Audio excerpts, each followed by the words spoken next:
Welcome back. I want to talk today about sexually maladaptive behavior and dealing with that in clients. One of your questions may be why. Many of you may have absolutely no intention of ever dealing with clients who have sexually offended, clients who have engaged in sexually maladaptive behavior. And so this may seem like a lecture that really has no application to what you intend to do in mental health counseling. Several reasons still for pursuing this, and let me just walk you through those. First of all, there's been an increased awareness of sexually maladaptive behavior in our society, in our culture.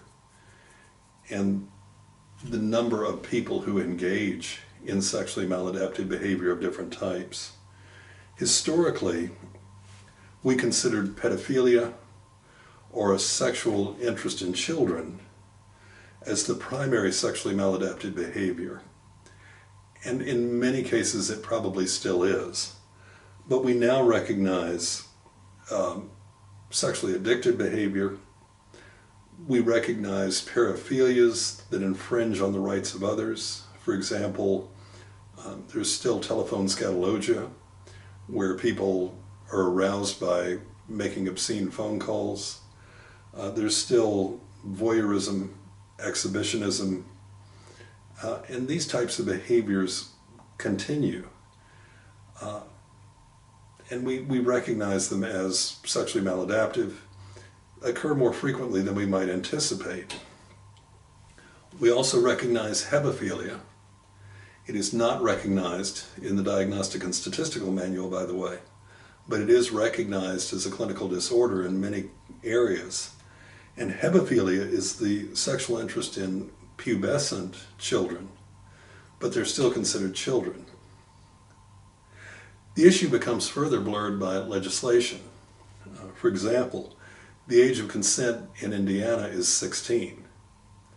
So once an adolescent reaches the age of 16, that's the age of sexual consent here. They are considered, for all intent and purposes, sexually consenting adults. And they can engage in sexual behavior with anyone 16 years or older. Now, in other jurisdictions, the age of consent remains 18. And an adolescent has to be 18 years or older to consensually engage in sex. So what is illegal behavior in Indiana cross the line into another jurisdiction, and it can be a felony. Same behavior.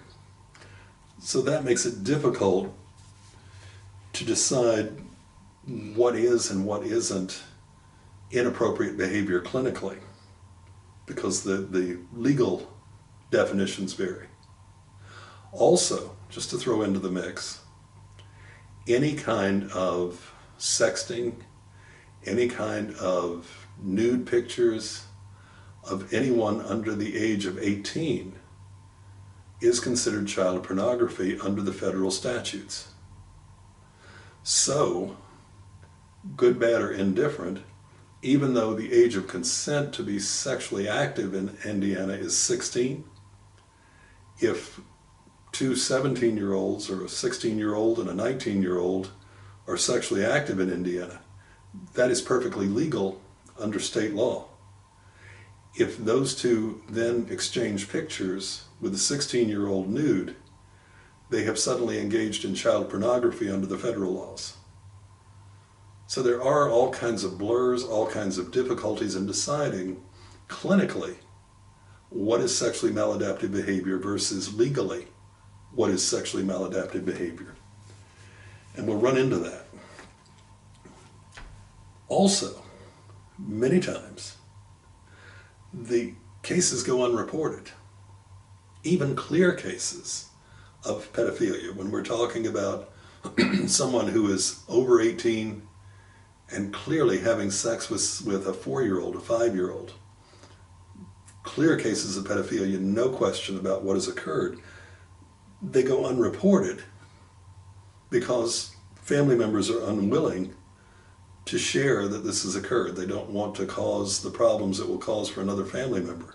If it does end up being reported, the Department of Child Services may investigate and decide it's unsubstantiated. There's simply not enough evidence to prove that the sexual abuse actually occurred. And even if it's substantiated by the Department of Child Services, it still may not be enough evidence to prosecute. So there's a substantiated case in the Department of Child Services, but that doesn't mean that legally someone has been convicted of committing a sexual offense.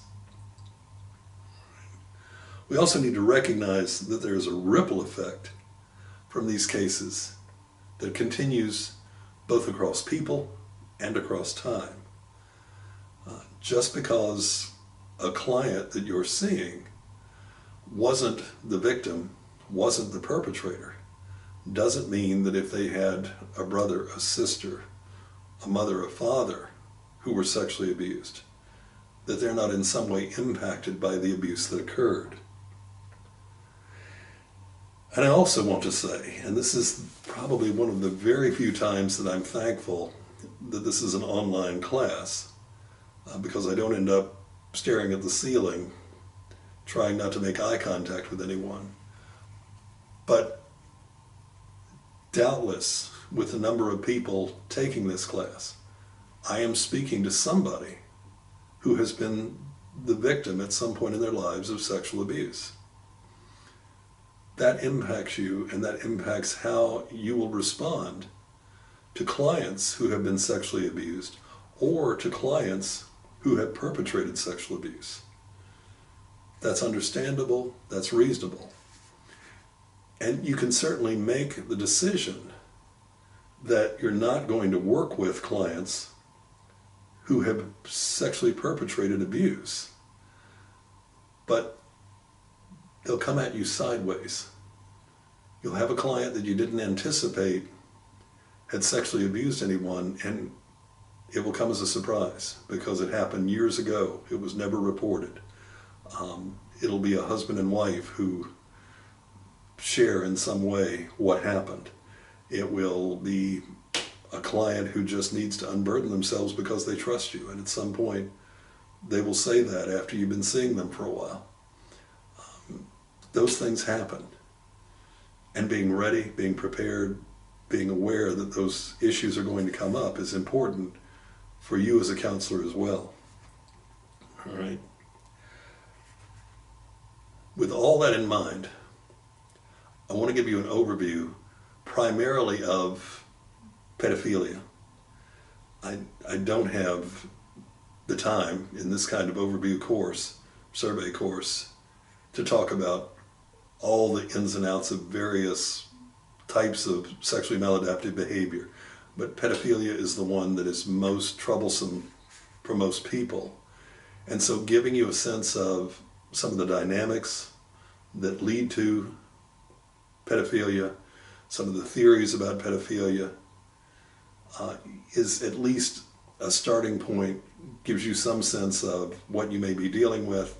And if you have clients who come in and are looking for answers about pedophilia, you have some knowledge base to respond to them. So the origins of sexual offending against children. Where do we go? This is going to be the principal areas in which you're likely to find unreported or unprosecuted cases. And again, they're largely unreported because family is reluctant to name a family member to authorities. You'd be surprised how often that happens. But again, parents find two children who are engaged in sexual activity. They probe further and they realize that a brother has been sexually abusing a younger sister. They realize that a nephew has been sexually abusing a niece.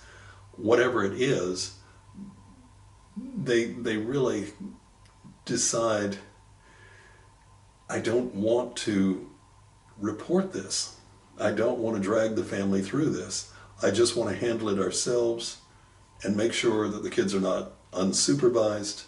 I just want to pretend that this will go away. And that happens frequently. More frequently than we'd like to admit. Right? It also is more often unprosecuted than would probably be ideal. But the problem is, so often you have the word of a young child against an adult. And it's a matter of, does a prosecutor think that the time and the energy and the financial resources that will be put into place to prosecute this case are really going to be used to have a successful outcome? Because child witnesses are often very, very difficult witnesses to put on the stand and get a coherent story about what happened. And so often, because of the nature of the offense, it's the child as the only witness. And whether they'll consistently tell the same story, whether they'll tell a believable story, becomes an issue. So prosecutors choose not to prosecute. So these things don't get prosecuted. There is no criminal charge. There is no listing on a sex offender registry. Okay. The information I'm going to be using is drawn from Dr. Michael Satou. He is a well-respected authority on sexual offending, on both the dynamics and treatment of persons who sexually offend. I also want to note that there's been an effort in recent years to avoid labeling people as pedophiles or sex offenders. It's felt to be derogatory, and just as we avoid trying to call people schizophrenics, but we say persons with schizophrenia, there's more of an effort to speak of people who have a disorder, such as persons who are sexually offending, persons who have pedophilia. So accordingly, I'm going to try to say that, but there will be times when I do, particularly when speaking of research, talk about a perpetrator or a sex offender. When I do that, it's because there is a legal connotation to perpetrator and sex offender. And a lot of the research is based on persons who are convicted of having perpetrated or sexually offended. And at that point, legally, they are considered perpetrators and sex offenders. So to make it clear that I'm talking about people who have been legally convicted, I'm making that distinction. And that will also be your first lecture question out of this lecture. All right? Some theories then about sexually offending against children. Finkelhor, 1984, has identified 4 factors that lead to sexually offending against children. And the first is sexual arousal to children, the pedophilic interest. There has to be a sexual interest in the child to start with. More than just an emotional interest, more than just a psychological interest, there has to be sexual arousal. There also has to be a greater affinity for children than adults. There has to be an emotional congruence with children. Persons with pedophilia generally find that they have an emotional attachment to children. They feel more comfortable with children. In some way, shape, or form, their emotional needs are met by children in a way that they are not with adults. There's an inability to meet emotional and sexual needs in adult relationships. And this is not all or none. This doesn't mean that these persons with pedophilia are completely emotionally incongruent with adults. This doesn't mean that there's a complete blockage of emotional and sexual needs in adult relationships, but it does mean that there is some emotional incongruence with adults. It does mean that there is some kind of emotional and relationship blockage with adults, and that they find that the areas that are blocked can be met with children. And so they turn to children as satisfying those needs. There are also some kinds of methods of disinhibition that allow that sexual acting out. We do have a relatively strong cultural inhibition against sexual acting out with children. Persons who choose to do that are violating that cultural taboo, that cultural inhibition. And to do so, some believe it's antisocial beliefs, it may be impulsivity, it may be a need for thrill seeking, it may be drugs and alcohol, whatever allows it, there is some manner in which disinhibition occurs and people are able to act on these desires. So that would be the Finkelhor model. Marshall and Barbary, 1990, subscribed to a more developmental theory for why pedophilia occurs. And they believe that biological vulnerabilities, there's an innate biological risk among persons who exhibit pedophilia, combines with adverse early experiences, child abuse, child neglect, and that this contributes to the development of social skills deficits and difficulties with emotional self-regulation. So that people who already are at risk for developing pedophilia because of some kind of biological, biochemical process in the brain, then are abused, neglected, and nature and nurture come together and cause these problems. These deficits, these social skills deficits that manifest, impede relationships with their peers, and as they grow older, they turn to children as substitutes for the social relationships that they're lacking. From there, as far as they're concerned, it becomes a simple process of reinforcement. There's classical conditioning, there's positive reinforcement to masturbation fantasies, and it leads to progressive sexual acting out against a child or against multiple children. So, in other words, once the door is open, once the experience is found to be pleasurable, positive reinforcement, classical conditioning kicks in, and the sexual orientation of pedophilia kicks in and takes off. Hall and Hirschman in 1992 identify 4 factors that are very similar to Finkelhor, but they believe, unlike Finkelhor, who says that all these things have to be in place, any single factor can take precedence and cause people to begin to act out their pedophilia. And because of this, they believe different types of persons offend based on the primacy of the motivation. So you can find persons who act out because primarily there's a sexual attraction to children. You can find people who act out because primarily there's an emotional attraction to children. Depends on what is most primary, what is the reason for people acting out their pedophilia. Marshall and Marshall in 2000 theorized that a poor parent-child attachment initiates this developmental trajectory that increases the likelihood of sexual offending. And their theory goes like this, that a poor attachment leads to low self-esteem, and that there will be relationship deficits. So, child is not bonded well with one or both parents, and that creates relationships, deficits in the relationships that exist.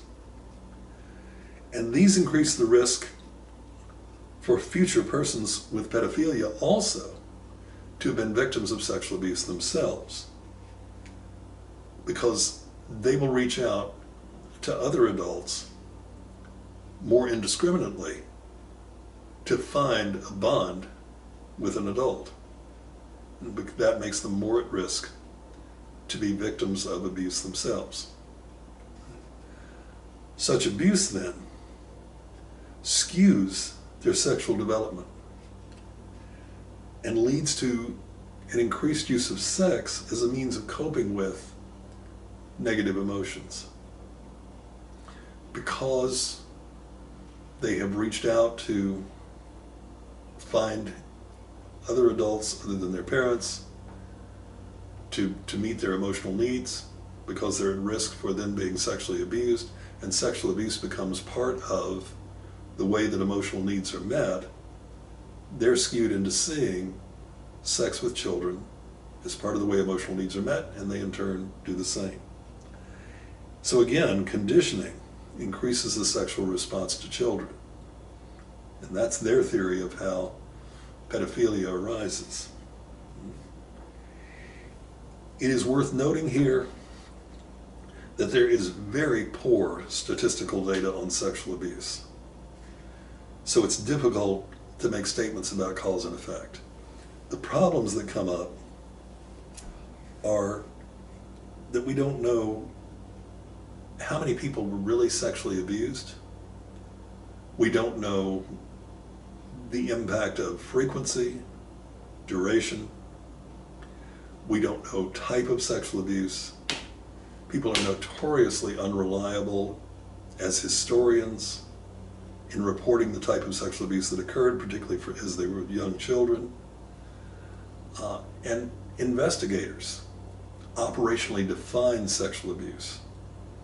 So from one investigation to the next, what they are saying qualifies as a particular type of sexual abuse may vary dramatically. Are we talking fondling? Are we talking penetration? Are we talking one incident? Are we talking multiple incidents? Are we talking a 2-year gap in age? Are we talking a 3-year gap in age? All of these things are valid considerations, and all of them may be sexual abuse, but the trauma imposed probably differs based on the type of abuse and the frequency and duration, plus the nature of the family system, the dynamics of the child, the emotional temperament of the child, all sorts of things. So it's very, very difficult to really come up with a matrix that talks about what we need to understand about the impact of sexual abuse. So when we look at people who are sexually abused and we say, greater chance that they're going to sexually abuse themselves, we'll talk about that in a minute, but take it cautiously.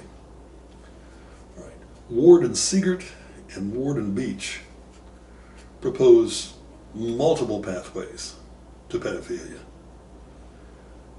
They suggest that one pathway can be intimacy and social deficits. Again, this is consistent with what others have said, that adults simply have some kind of blockage or lack of emotional congruence with other adults, and they turn to children to remedy these deficits. They also comment on cognitive distortions, also called thinking errors.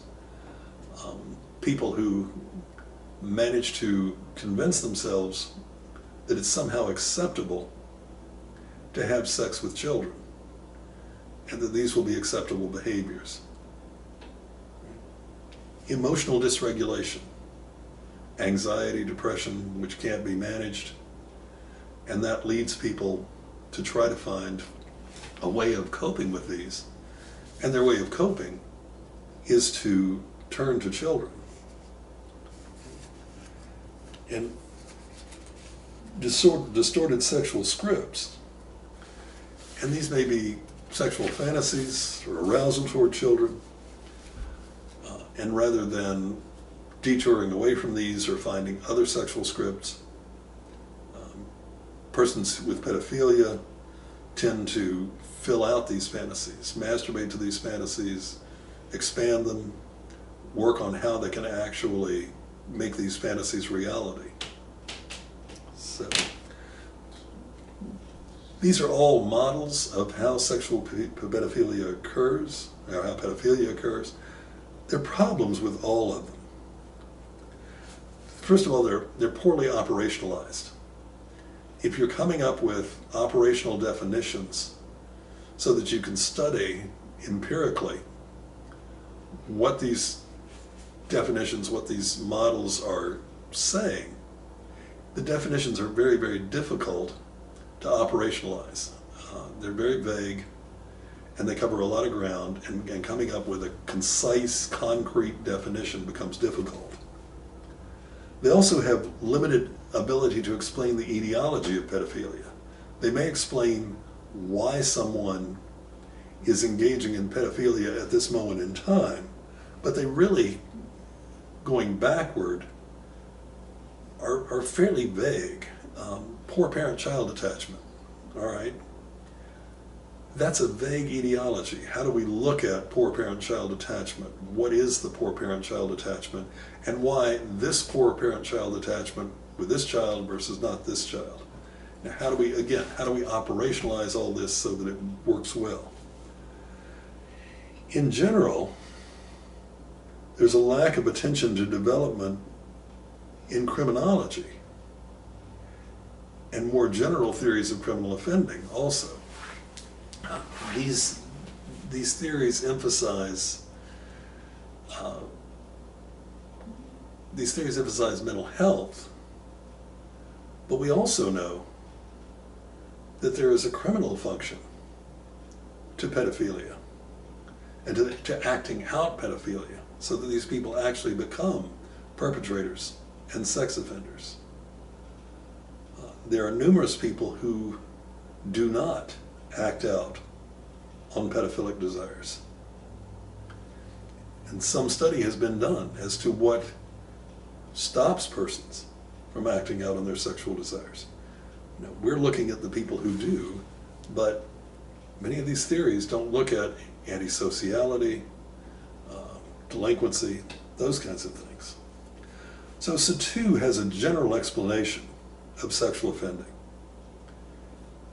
And the first question would be, is a general explanation necessary? You know, we certainly have different theories. Do we have to have a kind of an umbrella explanation? And we could explain sexual offending against children as one manifestation of antisocial personality disorder. It's entirely possible that we could say anyone who sexually offends against a child, anyone who exhibits pedophilia, is exhibiting antisocial personality disorder. And there's some support for that. Sexual crimes are more likely to be perpetrated by men, and men are more likely to be antisocial. Men are also demonstrated to be more likely to engage in greater risk-taking behavior than women. And that includes criminal behavior. So there's evidence to suggest that many of the incidents of sexual offending against children can be explained by general theories of crime. But still, even so, when you start digging down, there seem to be unique aspects, unique factors that explain sexual offending, that differ from simple antisocial behavior. It does seem to have a difference. Is there overlap for certain people with antisocial behavior? Absolutely. But it doesn't seem to explain enough. Again, look at social competence. If you look at adolescents who sexually offend, adolescents who offend against children seem to have greater deficits in social competence than adults. And that will be your second lecture question.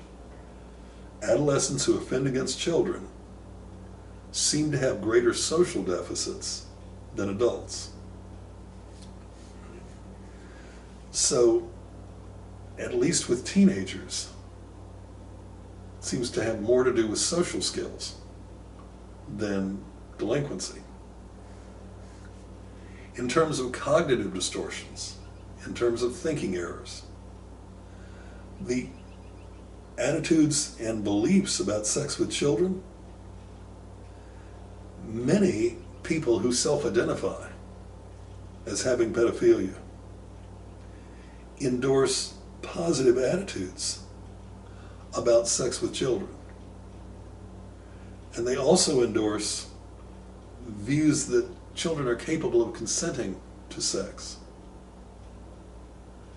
So if you look at some of the websites, some of the groups who positively endorse pedophilia as a positive, they are arguing for the fact that sex with children is healthy, and they're arguing that that children can consent to sex. So there's that cognitive distortion there. Emotional dysregulation. And again, emotional dysregulation is problems in regulating one's mood, anxiety, depression, distress, and difficulty managing that. It impedes the development of relationships with same-age peers. So if someone's an adult and has emotional dysregulation, these dysphoric moods will impede the ability to be close to others. And it predisposes men to cope with that distress, at least some men, by seeking sex with children. So we know that among men who are predisposed to pedophilia, they also often have emotional dysregulation, and they do seek sex with children. Again, not an antisocial factor, but an emotional factor. In terms of disinhibition, that's the fear of being caught, the concerns for negative effects of being caught and to the child, resistance to violating social norms, the fear of legal sanctions. Those are all inhibitions. And there are personality traits, such as lack of empathy, or situational factors, such as intoxication, that can disinhibit. And when we look at personality traits like lack of empathy, yes, we're looking more toward antisocial behavior, antisocial traits. When we look at situational factors like intoxication, we're looking at the potential for problems with addiction, problems with substance abuse that contribute to disinhibition and acting out on pedophilic desires. The poor parent-child attachment. That increases the risk of being victimized for both the perpetrator and the victim, as we've already talked about. So a poor attachment with a parental figure in infancy or early childhood is going to foster emotional difficulties. And these will include loneliness, a lack of intimacy, low self-esteem. And as victims, as I said, boys are more likely to seek relationships with adults other than their parents, more risk for being attached to a perpetrator, and they end up fulfilling their intimacy needs in socially inappropriate ways. The problem is, as they grow older, that reduces their capacity for empathy and emotional regulation and increases the likelihood not just of a pedophilia, but a coercive interpersonal style. So again, we're back to overlapping with an antisocial kind of personality in that they tend to be coercive and manipulative. It's not necessarily antisocial per se, but it's certainly overlapping into that style of personality. Right? Sexual development. Earlier or more frequent exposure to sex in childhood or early adolescence has been found to lead to sexual acting out, including pedophilia. And that includes others engaging in sex or pornography. This is a rapidly changing area of study because as younger children have greater and greater access to pornography, it's more and more difficult to say just what quote-unquote early exposure to pornography close quote, looks like. Because even 10 years ago, kids didn't have the access to pornography they have now. So, but we know from the research that is out there, interestingly enough, early exposure to sex through pornography and observation generally led to less and later engagement in conventional sexual behavior. For example, intercourse, age of first intercourse, and number of adult partners. So despite a precocious awareness of sex, there seem to be social deficits. So an interesting dynamic there. Childhood sexual abuse. It's often called the cycle of sexual abuse or the cycle of abuse. Repeating the sexual abuse visited upon the victim creates a sense of power and control, and that's the idea behind childhood sexual abuse being repeated.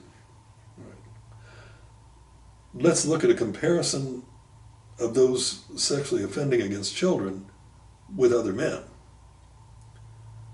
because we know that some people come from these same environments and develop pedophilia, others don't. So what do we know about that? Well, first of all, antisociality, antisocial behavior. Both adolescents and adult males who sexually offend score lower on measures of antisociality than criminal offenders for non-sexual offenses. So it really seems that even though there are areas where traits overlap, antisocial personality is not a good measure of pedophilia. It seems to be a different entity. Social incompetence. There is support for the finding that social skills deficits for both adolescents and adults play a significant role in pedophilia. Adolescents and adults, adolescents more than adults, but both adolescents and adults who have difficulties with social skills are more likely to exhibit pedophilic behavior. Attitudes and beliefs about sex with children. There is moderate evidence to support cognitive distortions, but it does appear to account for the behavior of many persons with pedophilia. In other words, to actually engage in the behavior, one has to engage in thinking errors. There are persons with pedophilia, persons who have pedophilic interests, but stop themselves from engaging because they don't engage in the thinking errors. They don't tell themselves this is okay. They don't tell themselves the child is not hurt by it. They don't go to that level of cognitive distortion, and for that reason they can inhibit themselves from engaging in actual pedophilic behavior. Emotional dysregulation.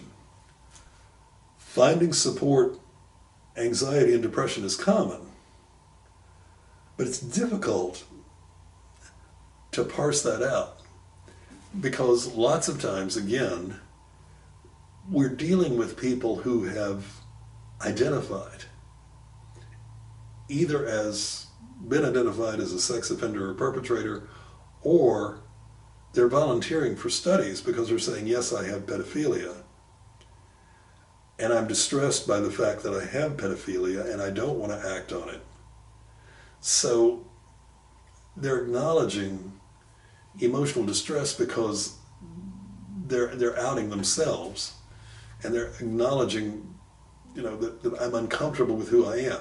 Does that anxiety and stress come because they're saying to other people, yes, I'm a social pariah, or have been told by other people, yes, you're a social pariah, or does it come beforehand and cause the pedophilia?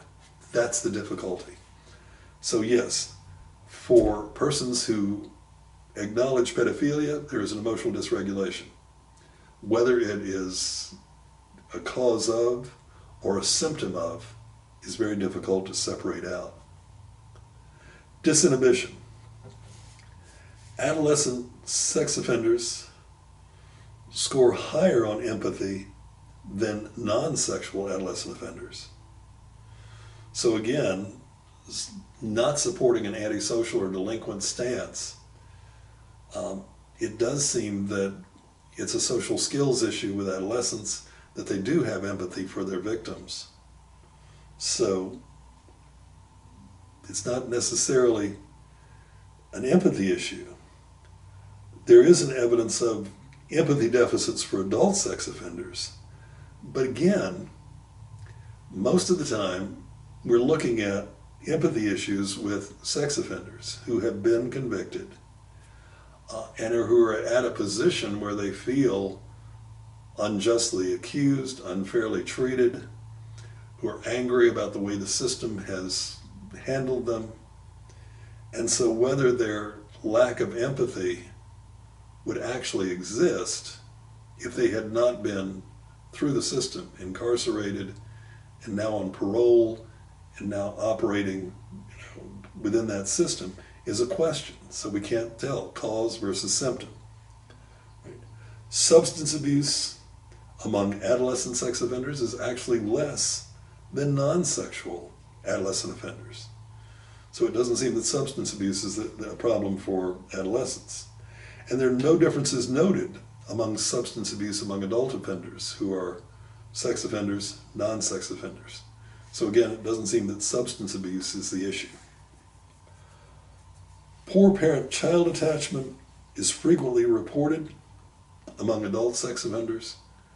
But again, as we've talked about, it's difficult to operationally define what a poor parent-child attachment looks like. So it's a bit of a will-o'-the-wisp to say, yes, there's poor parent-child attachment. Of course there is, based on what they're reporting, but what does that really look like? Right. Sexual development, there is support for early exposure and social deficits in sexual development for both adolescent and adult sex offenders. So at least in the research leading up to recent years, there has been support that early exposure to pornography, early exposure to actual sexual behavior creates social deficits for adolescent and adult sex offenders. And that will be your third lecture question. In terms of child sexual abuse, adolescent sex offenders are much more likely to have been victims of sexual abuse. And the same is true of adult offenders, but it's not as pronounced.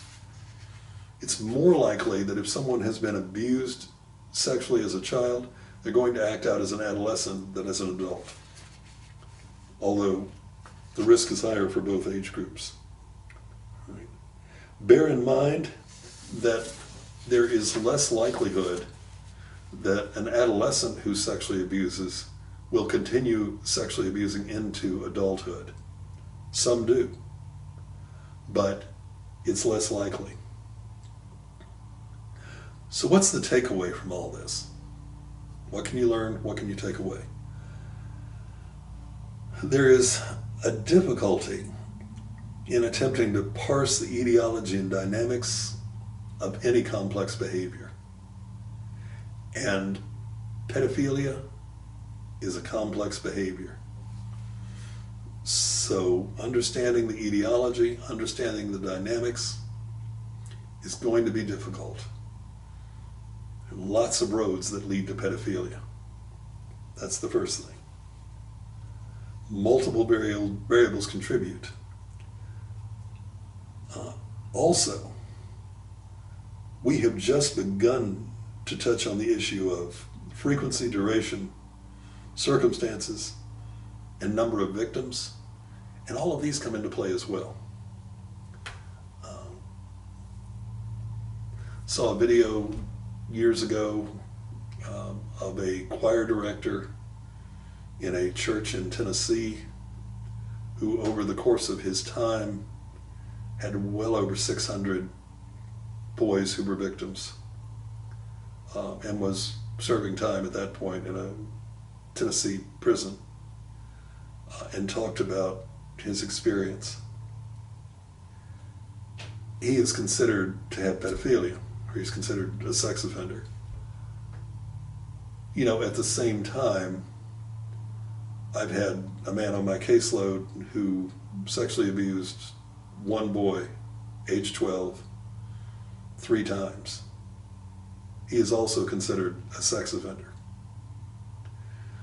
When we look at those two and we say sex offender, both offending against males, early adolescent primarily, that's true. But 600 over the course of many, many years versus 3 times with one male, the dynamics, the etiology, totally different. And yet we're trying to say they both have pedophilia or some form of hebephilia, or, you know, they're just so dramatically different. And we're trying to conceptualize them in the same way. It doesn't work. Right? Those are the kinds of problems we end up facing. We need to also be aware that the trauma of sexual abuse differs from person to person. When someone tells you they have sexually abused, or when someone tells you they've been the victim of sexual abuse, you have to gauge the trauma based on their experience and not yours.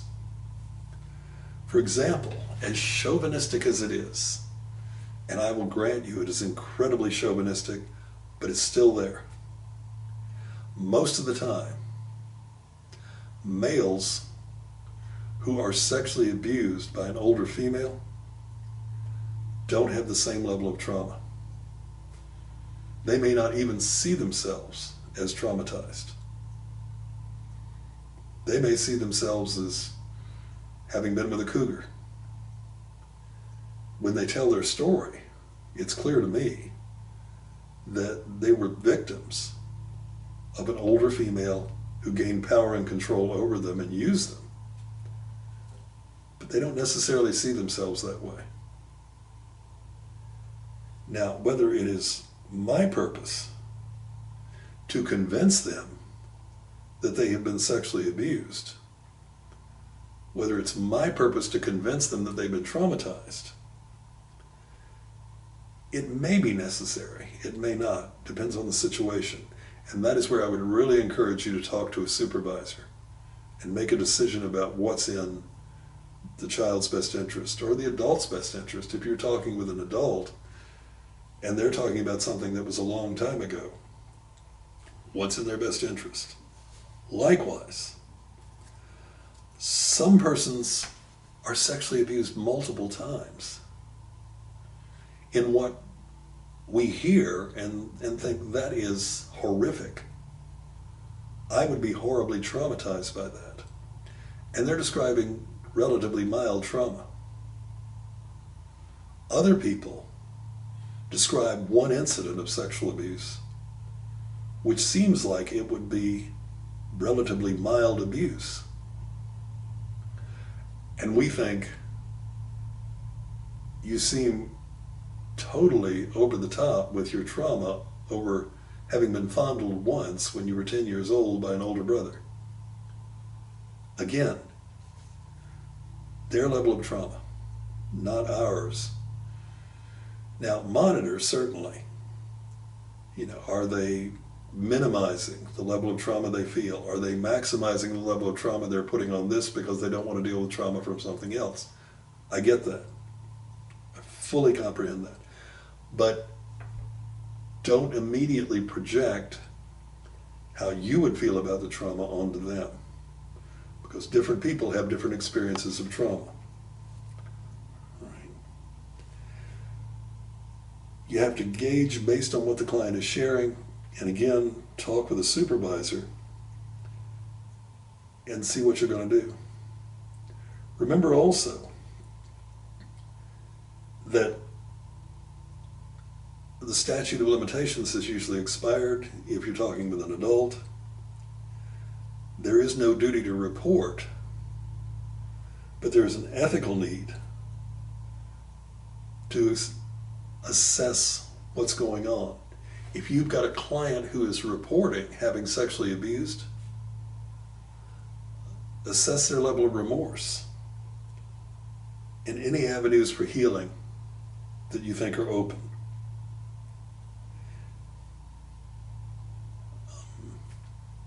This is a difficult topic. When it comes up, it's difficult. It's painful. It is one of the major taboos in our society today. And it's very painful for clients to address. Don't be afraid to seek supervision. Don't be afraid to acknowledge your difficulties in dealing with this if it does come up. And I wish you well. Take care, and I'll see you next time.